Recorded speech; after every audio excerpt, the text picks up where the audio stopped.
เหตุที่ลูกกินนมผงแล้วมักท้องอืดเนาะมันจะมี4สาเหตุเนาะสาเหตุหลักที่ลูกกินนมแล้วมักท้องอืดเนาะมีดังนี้1ก็คือโปรตีนและไขมัน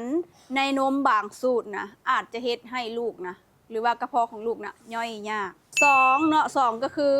นมที่แม่เลือกให้ลูกนี่นะอาจจะบ่เหมาะสมกับลูกน้อยหรือว่าบ่เหมาะสมกับกระเพาะของลูกเฮาเนาะและ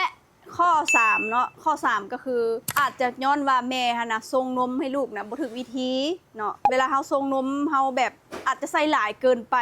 หรือบ่วิธีการส่งนมบ่ถูกต้องเช่นว่าถ้าหากว่าแม่ใส่นมผงหลายเกินไปก็จะเฮ็ดให้ระบบย่อยอาหารของลูกฮะนะย่อยยากข้อที่4เนาะอาจจะย้อนว่าระบบย่อยอาหารของลูกฮะนะระบบกระเพาะหรือว่าระบบย่อยอาหารของลูกฮะนะอาจจะยังบ่ทันได้แข็งแรงหรือยังบ่พัฒนาเต็มที่เนาะโดยเฉพาะเด็กอ่อนและนี่ก็คือสาเหตุหลักๆเนาะที่มาเป็นหยังลูกกินนมแล้วจริงมักท้องอืด